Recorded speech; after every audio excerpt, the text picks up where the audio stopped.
Global পয়েন্টের পক্ষ থেকে আপনাদের সবাইকে স্বাগত জানাচ্ছি।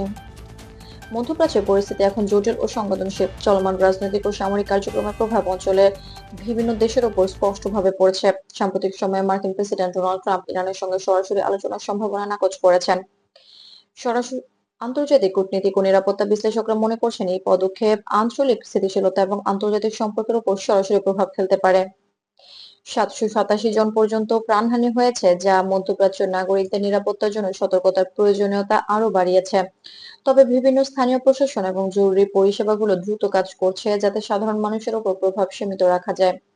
এই পরিস্থিতির কারণে ঢাকা সহ মধ্যপ্রাচ্যের বিভিন্ন আন্তর্জাতিক ফ্লাইট প্রায় ১৪৭টি বাতিল হয়েছে।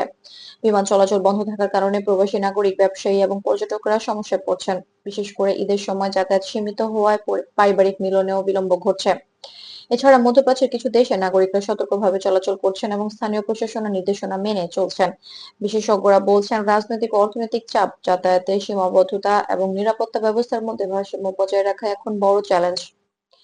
আন্তর্জাতিক পর্যবেক্ষকরা মনিটর করছেন যাতে অপ্রত্যাশিত জটিল পরিস্থিতি সৃষ্টি না হয়। মানবিক সহায়তা, খাদ্য সরবরাহ এবং নিরাপত্তা নিশ্চিত করা এখন প্রধান লক্ষ্য। এছাড়া কূটনৈতিক চ্যানেল সক্রিয় রাখা হচ্ছে যাতে প্রবাসী ও স্থানীয় জনগণ নিরাপদে জীবনযাপন করতে পারে।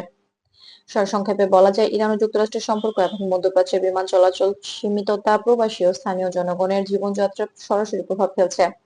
নাগরিকদের সচেতন থাকা, নিরাপদ স্থানে অবস্থান করা এবং স্থানীয় প্রশাসনের নির্দেশ অনুসরণ করা অত্যন্ত গুরুত্বপূর্ণ।